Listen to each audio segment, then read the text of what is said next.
Buenos días, alumnos. Les damos la bienvenida nuevamente a las clases virtuales. El tema de la clase de hoy es Crisis de la monarquía española. Se le llama así Crisis de la monarquía española porque España llegó a tener una crisis donde el pueblo que había conquistado los virreinatos, los pueblos, empezaron a rebelarse, porque recordamos que España tenía un gobierno absoluto. Luego se había creado la Constitución de Cádiz. Esa Constitución se había derogado, ya no valía y fue depuesto por el rey. Y esto causó una enorme rebelión porque en esta constitución estaban amparados los derechos de los criollos, pero al ser devaluada esta constitución, los criollos fueron los primeros en levantarse. Vamos a ver que España también llega a tener una crisis debido a que grandes sucesos internacionales sucedieron durante esa época. Por ejemplo, lo que es la independencia de las 13 colonias, también la Revolución Francesa y también la idea de los grandes pensadores, que es la Ilustración, que gota a gota fueron aumentando los pensamientos de que el pueblo podía unirse y levantarse contra la monarquía española. Vamos a ver el día de hoy ¿qué pasó en la crisis de la monarquía española? Se desarrollaron diversos sucesos internacionales que van a servir como influencia en muchos sectores sociales. Principalmente en los criollos, porque recordamos que a veces los criollos no tenían los mismos derechos de aquellos que eran españoles. Para afianzar el deseo y para conseguir la independencia americana, era sustentado por los reyes que debían del gobierno por la voluntad del pueblo y no por la voluntad de Dios. ¿Quién lo dijo eso? Era la época de la razón sobre la fe, porque recordamos que la monarquía española se regía por la iglesia. Entonces es ahí donde nace la Ilustración, que decía que la razón era sobre la fe. Surge la Ilustración. ¿Qué era la Ilustración? Eran movimientos intelectuales de grandes pensadores jóvenes que se reunían, literatos, para poder escribir y con sus pensamientos dar una idea de libertad. Criticaban al absolutismo y buscaban llegar al conocimiento por la razón y no por la fe, que era lo que la monarquía española, que ellos se regían por la iglesia. Luego viene lo que es las 13 colonias, la independencia de las 13 colonias y luego la Revolución Francesa. Luego nace en el virreinato los precursores. ¿Quién eran los precursores? Los precursores eran representantes que nos daban una idea de poder liberarse o también independizarse, pero la cual vamos a ver que existieron dos tipos de precursores. Unos eran los reformistas y los otros separatistas. Se le llamaban así reformistas, como su nombre dice, reformistas, eran aquellos precursores que también tenían la idea de libertad, pero querían todavía seguir continuando con España, de la mano de España. No querían desligarse de España. Pero por el otro lado tenían los precursores separatistas. Eran aquellos precursores que decían no, nosotros podemos ser independientes, pero para eso necesitamos alejarnos de España. Esa era la diferencia. Por eso Juan Pablo Vizcardo y Guzmán escribió carta a los españoles. Y en esa carta se ve cómo los españoles cómo maltrataban a los criollos, a los peruanos. Por eso en esa carta es como una idea de poder levantarse y sublevarse.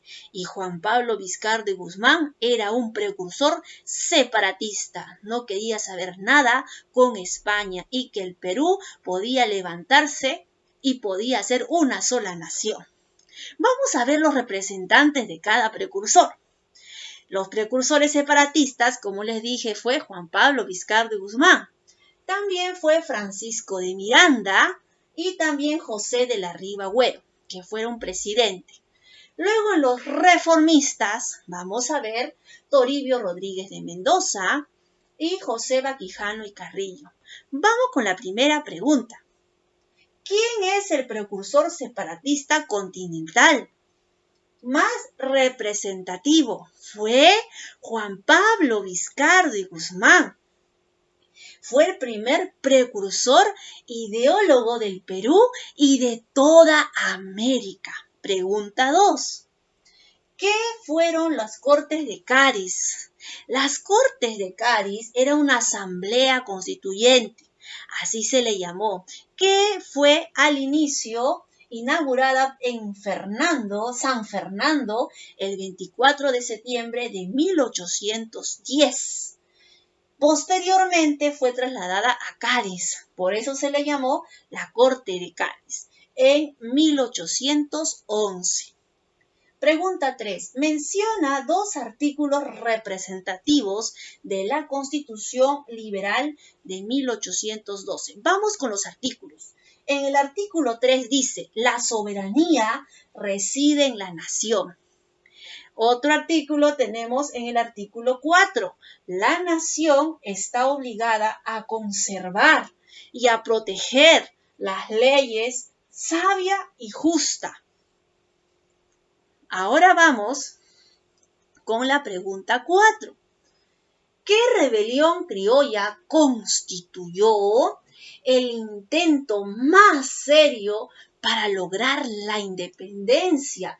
¿Qué rebelión criolla fue? La rebelión de Túpac Amaru II. ¿Por qué? Porque él trataba de ir contra los abusos de los corregidores españoles, que era exagerado el cobro de los impuestos. Es por eso que él se rebela y fue considerado como la rebelión criolla con más serio para poder independizarse. Lectura. Vamos con la lectura. La rebelión del Cusco es el título de la lectura. Primera pregunta. ¿Qué había motivado a Pumacahua a rebelarse contra los españoles? 1. Era que él quería formar una nación sólida, lejos de los españoles. El objetivo era independizarse frente a España y el apoyo de las tropas separatistas en Buenos Aires. Pregunta 2. La rebelión de los angulos y Pumacahua tuvo como causa principal defender la Constitución de Cádiz. ¿Por qué?